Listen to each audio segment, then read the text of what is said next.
Welcome back. ఏపీలో mafia పాలన అంతమొందించే సమయం ఆసన్నమైందన్నారు బీజేపీ అరకు ఎంపీ అభ్యర్థి కొత్తపల్లి గీత.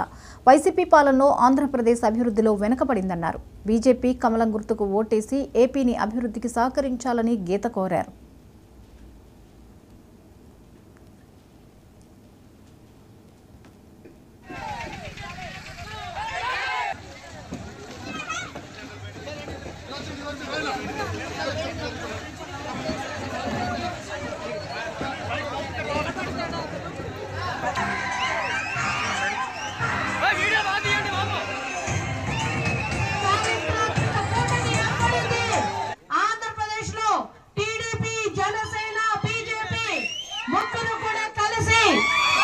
ఒక రాక్షస సంహారానికి పూనుకున్నారు కాబట్టి మనం అందరం ఒకటి గుర్తు పెట్టుకోవాలి.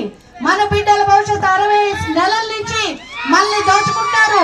Land mafia, sand mafia, liquor mafia, అన్ని మాఫియాలే.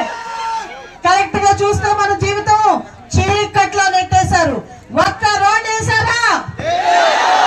మనందరినీ కూడా అభివృద్ధి సున్నా చేశారు. రేషన్ కార్డులు తీసేశారు.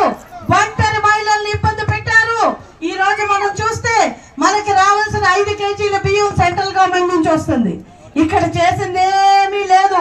స్టిక్కర్లు వేసుకుంటున్నాడు అంతే. నేనేదో చేసేస్తున్నాను, నేను సంక్షేమం చేశాను, నేను మా ఇంటికి సంక్షేమం చేస్తే ఓటేయమంటున్నాడు. ఓటేద్దామా? జగన్మోహన్ రెడ్డి మనకేమన్నా చేశాడా? మద్యపాన నిషేధం అన్నాడు, చేశాడా? రేట్లు పెంచేశాడు, 4 రెట్లు రేట్లు పెంచేశాడు. ఈ రోజు చూస్తే మనం మద్యం పేరుతో ఈ రోజు విషయాన్ని ప్రజలకి పోస్తున్నాడు. 35 లక్షల మంది లివర్లు పాడై హాస్పిటల్ బారిన పడ్డారు. ఈ రోజు ఇలాంటి వ్యక్తి ప్రజల కోసం ఆలోచిస్తాడా? 30,000 మంది చనిపోయారు. మన రాష్ట్రం నుంచి 30,000 మంది ఆడపడుచులు కనిపించకుండా పోయారు. ఎక్కడికి వెళ్ళిపోయారో తెలియదు. మన రాష్ట్రంలో ఉన్న మాఫియా అంతా కూడా రాష్ట్ర ప్రభుత్వమే నడిపించేస్తుంది.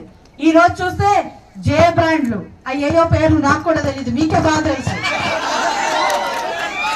ఆ బ్రాండ్ ఏంటో ప్రభుత్వం ఎక్కడైనా లిక్కర్ అమ్మి ఇలాగ సొంత బ్రాండ్లు పెట్టుకుని తిరుగుతుందా? మనకి మద్యం షాపుల్లో డబ్బులు డిజిటల్ పేమెంట్ తీసుకుంటున్నారా? Cash and carry.